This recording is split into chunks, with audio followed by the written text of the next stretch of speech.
All right, signs for this week, week 3. Quick demos. Sit down. Heel up with my dog. Brother. He sits down. He downs. Heel.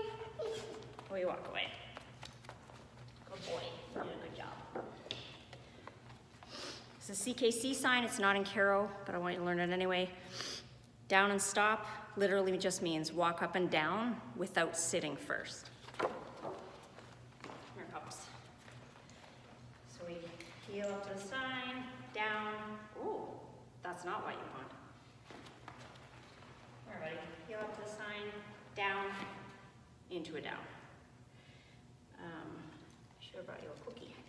And then heel, and we heel away. So if you sit first in a down, you have not done it, you will lose marks or NQ. So let's sit down, regular down. Sit, down, sit means exactly what you think it does. Very well. Come here, buddy. So we're heeling up. Sit, down, sit, heel away. And you, come here, buddy. So in my handling system, my cue system is if I come to a halt, he will sit. You can say sit. You don't have to have a default sit. If you want to go on to do competitive obedience, you'll need a default sit. So I train that as a default sit. If you want to train a default sit, do a whole bunch of cued sits, then walk, stand there, wait. They'll guess sit because it's the #1 most rewarded behavior they know. If you're standing around with cookies in your pocket, they'll probably offer a sit. Do a bunch of sits, Bob's your uncle, have a default sit. My cues are default sit, my hand signal for sit from a down, well, down. Because sit from a down is a totally different set of muscles. It's him pushing up with his front end. I will use a hand signal, so sit. Versus if I'm coming just out of heeling, he'll just sit, or I'll say sit. So that's sort of how he knows the difference between the two. He's an older dog, and he's 4. And I've approved for a verbal for sit out of heeling, stand, down, so he knows it. But just when you're thinking about it, a sit, here, Will. Sit from stand, he's tucking his back end. Here, buddy. Sit, there's your tuck sit. A sit from a down, is not a bum tucking exercise, it's a push with your front, right? So sit. So that's where you're using the same verbal cue for 2 very different actions, which is why I use a hand signal for that one. My plug for wanting a tuck sit is because if my dog goes from a stand and rocks back into a sit, like a fold back sit where he just collapses his back end and pushes, he doesn't have that, so he's not getting it. Just a sec, Gus. Then he's gonna back himself, he's gonna take a step or 2 out of heel position, and I want him to stay in heel position. So I want that tuck sit. So you can train that by having your sit pull forward into a sit. You can have them step up onto a box, platform, whatever you have. It uses more core muscles and back end muscles, so it's a good way to keep your dog in shape. You can do a bunch of sits and downs. Your down, I would like not to be a sit first and into a down. I like a nice fold back down.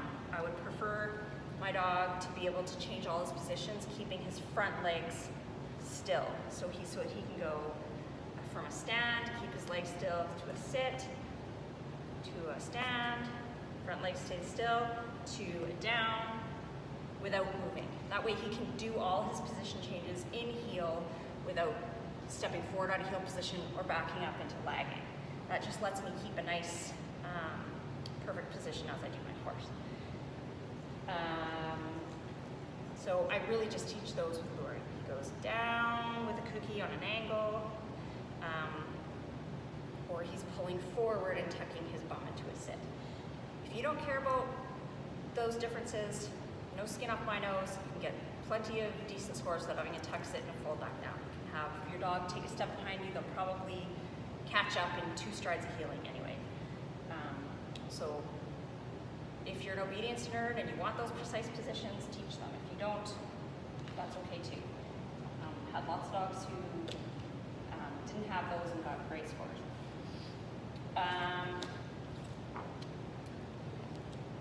So then you have other sign we talked about, halt, 1, 2, 3 steps forward.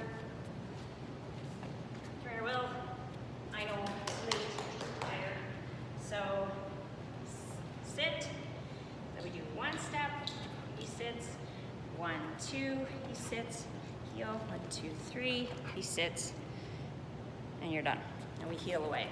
So that is as simple as it sounds.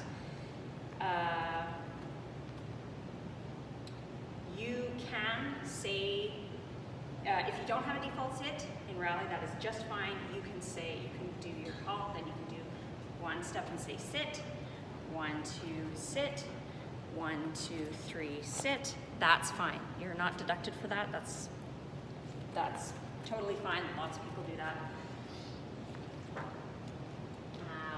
Last 2 signs.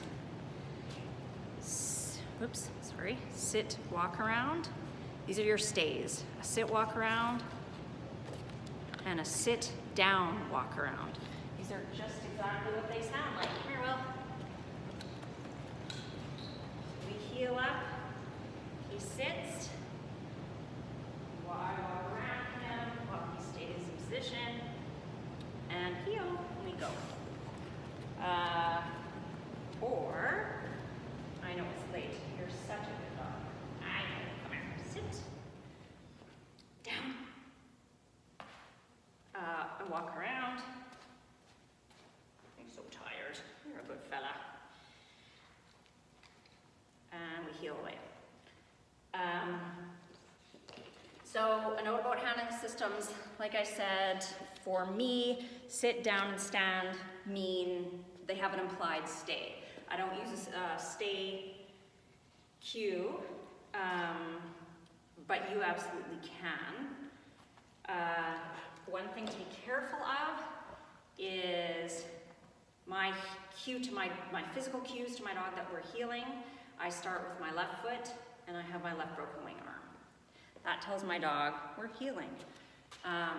So when I go to lead my dog on a stay, I don't want to have a conflicting system where my physical body is saying we're healing,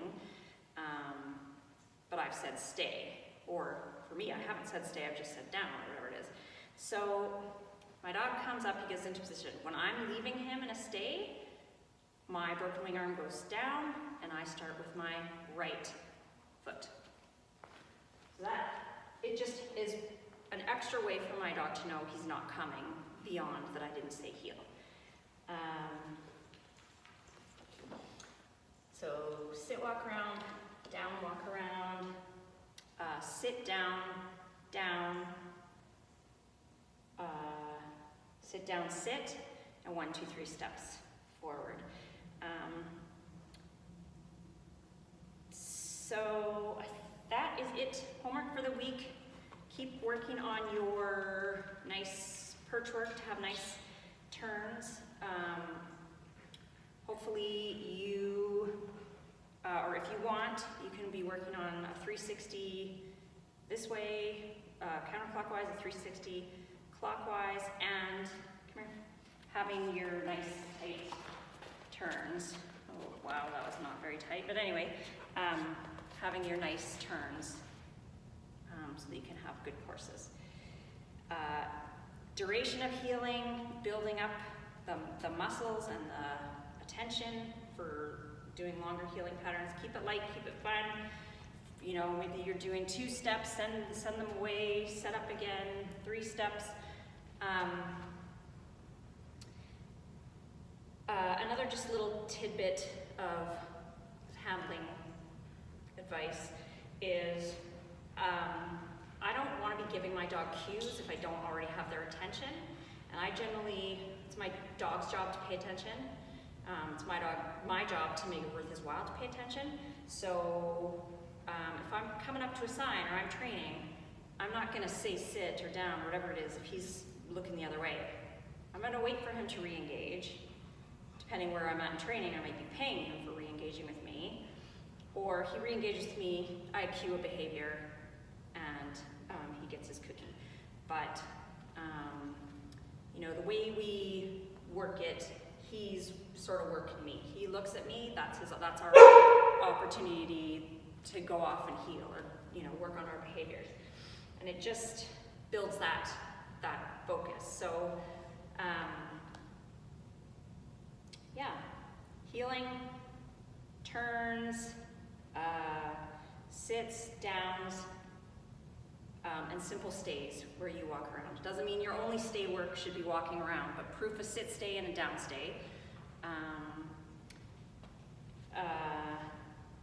Get your sits, make sure your dog can do a sit out of healing, a sit from a stand, a sit from a down where they're pushing up, and you want to be able to get it down from a sit, from healing, from a stand. You want that nice fold back down. So that is it for your homework. And as always, if you have any questions, send me a video, send me a question. Happy to help.